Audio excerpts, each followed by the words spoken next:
I remember you teaching me when we were together about the Housing Development Board, its policy in the early years about saying every Singaporean is going to have a house, everyone. That, I might get these numbers wrong, but is it 80% of people live in some form of Housing Development Board property?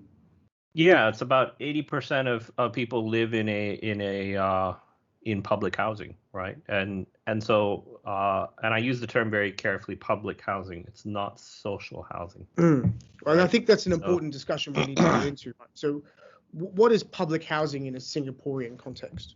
So, public housing in a Singaporean context is in and around how do we provide a roof over everyone's head, such that everyone who's a citizen has the right to put a roof over their head, right?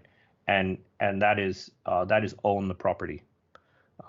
Technically, the properties are leasehold, so they're not. You don't really own them, but they are. Yeah. But they're leaseholds over a time frame that is 99 years from the time when the property is completed as a physical building. So it's more than a lifetime for most people. And that it's in and around. It is, I guess, one of the one if maybe the only right that you actually have as a Singaporean is that you have the ability to buy one of these units. You can only have one.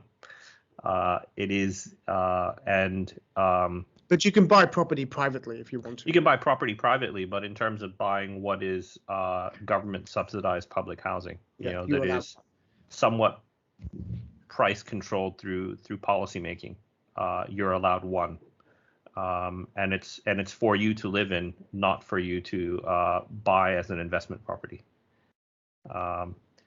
So it's quite an interesting model. I think it's probably I would advocate that it is the best model of public housing anywhere in the world. I would agree, and certainly one that Singapore should seek to export, right, to other countries. There's a really interesting mechanism around how they're designed, how they're procured in order to keep it cost effective, right, to build them, right, and maintain them, and it means that there is somewhat affordable housing in Singapore.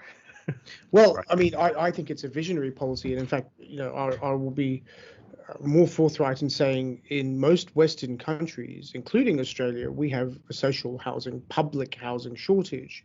We don't have in this country the example that you put forward of the right to buy a publicly subsidized house. That doesn't exist. There is most of the housing, we have a housing shortage for those who are less well off at the moment, particularly those in social housing, which of course is defined by as people who are either marginally employed or unemployed and require a place to live.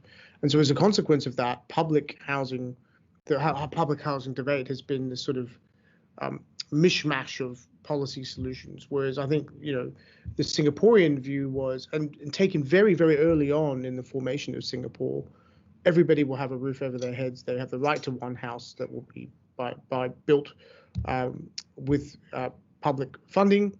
And, the leasehold element of it means that there will be continued transfer of property. And as a consequence of that, the wealth effect is automatically raised. And while there may well be a wealth gap in Singapore, and I don't know the number, but I imagine that it's probably less than what you might see in, say, the United States, which is clearly suffering from a widening wealth gap.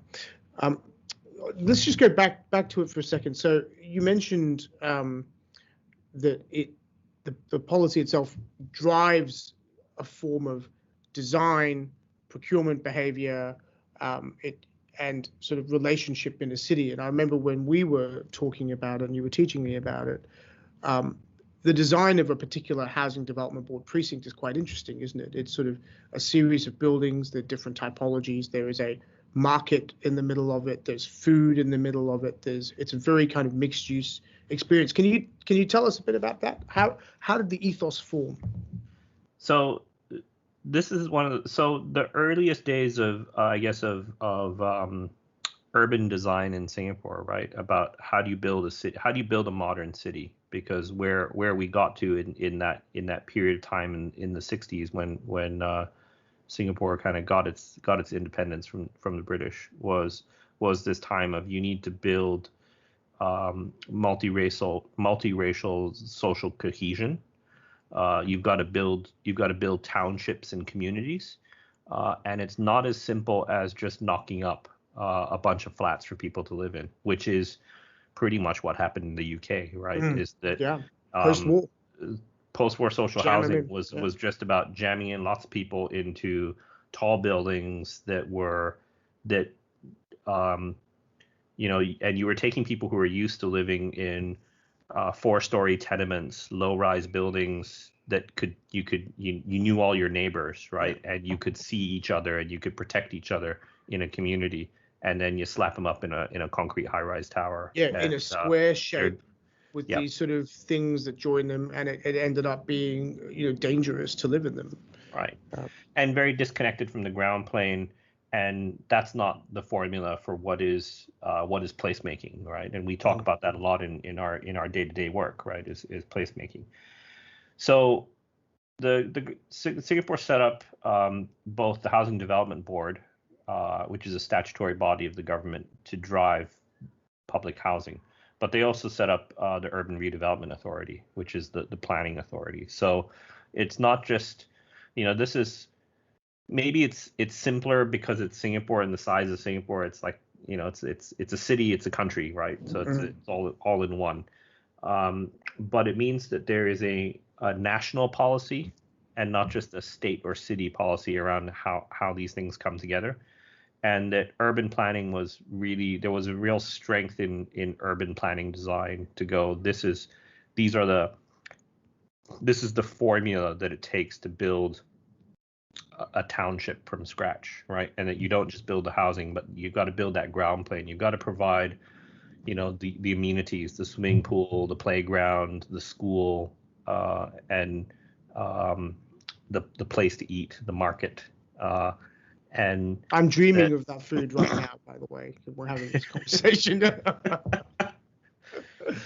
But nonetheless, I digress. So you were saying, yes. So providing those amenities was absolutely critical, right? And then there's also this element of you've got to democratize the housing as well, right? So you can't have one generation or one person owning a unit in one block complaining that the other guys got more of something, because at the end of the day you all paid the same amount of money, right? Or you're all, how can the government give one guy more than the other just because of sheer luck of postcode lottery, right?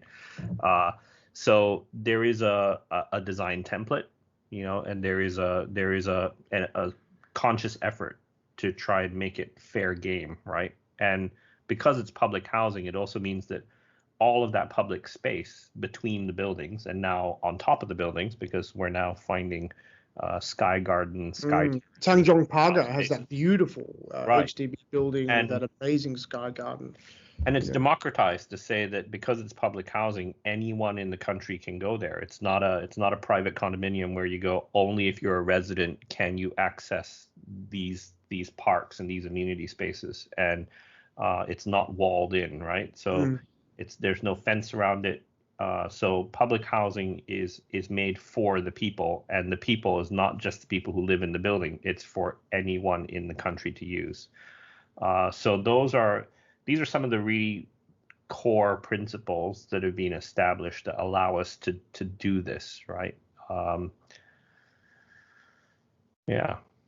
So, I mean, that to me is really interesting in terms of the accessibility of space. In fact, ironically enough, that's sort of a principle here in Australia we're adopting more and more, where the foreshores used to be privatized, like we've seen in some countries, and they're not now. In fact, here where we're at Barangaroo here in Sydney, we've just opened the foreshore walk all the way around, all the way around the bays, and it is absolutely extraordinary. And the beauty of it is the fact that it's accessible, the fact that anybody can use it means you have a diversity of people, you have a diversity of experience, you have a diversity of color and movement, and that's what makes a city work. I think where you end up with exclusivity over places is where cities sort of begin to fail.